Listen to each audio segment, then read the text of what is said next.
Halo semuanya, dalam video ini kita akan membahas mengenai balance sheet atau laporan posisi keuangan dari perusahaan aneka tambang atau yang sering kita kenal dengan Antam.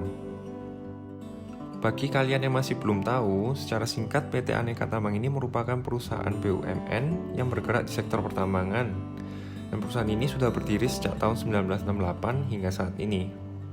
Kegiatan dari perusahaan ini sendiri meliputi eksplorasi, pertambangan, pengolahan, serta pemasaran. Lalu juga ada produk hasil dari PT Aneka Tambang ini, seperti nikel, emas, bauksit, dan masih ada beberapa lainnya. Seperti yang ada di judul video ini, kita akan membahas mengenai balance sheet. Secara singkat, dalam balance sheet atau laporan posisi keuangan terdapat 3 komponen utama, yang meliputi aset atau sumber daya yang dimiliki oleh perusahaan, kemudian ada liability atau kewajiban, yang biasanya adalah utang dari perusahaan, dan yang terakhir ada equity atau modal. Berikut ini adalah laporan aset dari PT Aneka Tambang Tbk.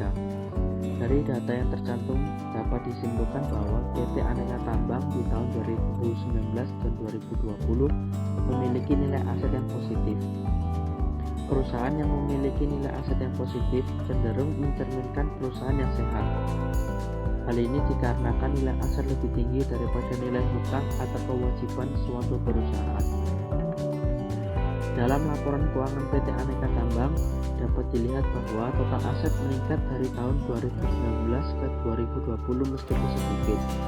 Tetapi kenaikan jumlah aset lancar naik signifikan sekitar 10% lebih jika dibandingkan dengan tahun 2019. Di tahun 2020 mengalami peningkatan piutang usaha yang artinya revenue perusahaan cenderung naik meskipun hanya dalam bentuk account receivable.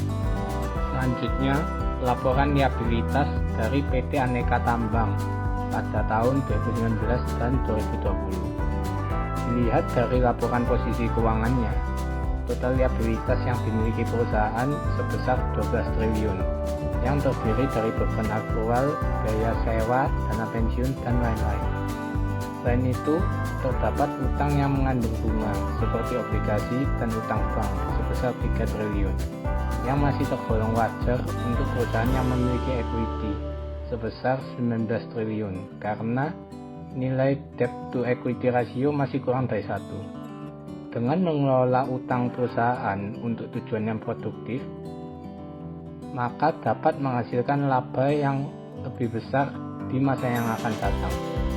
Oleh karena itu, PT Aneka Tambang tergolong perusahaan yang cukup sehat dari sisi liabilitas perusahaan. Ini adalah laporan ekuitas dari PT Aneka Tambang. Dari angka tersebut dapat diambil kesimpulan bahwa PT Aneka Tambang di tahun 2019 dan 2020 memiliki nilai ekuitas yang positif. Ekuitas perusahaan yang positif seringkali mencerminkan perusahaan tergolong sehat, karena nilai asetnya itu lebih besar daripada nilai hutang atau kewajibannya. PT Aneka Tambang juga terlihat mengalami peningkatan saldo laba ditahan atau yang biasa disebut dengan retained earnings yang pada tahun 2019 itu kurang lebih sebesar 7,9 triliun, naik menjadi 8,7 triliun pada tahun 2020, yang berarti telah terjadi peningkatan nilai pada stockholder equity. Semakin tinggi return earning biasanya menandakan kemampuan perusahaan dalam melakukan kegiatan ekspansi, perluasan usaha maupun aktivitas investasi lainnya.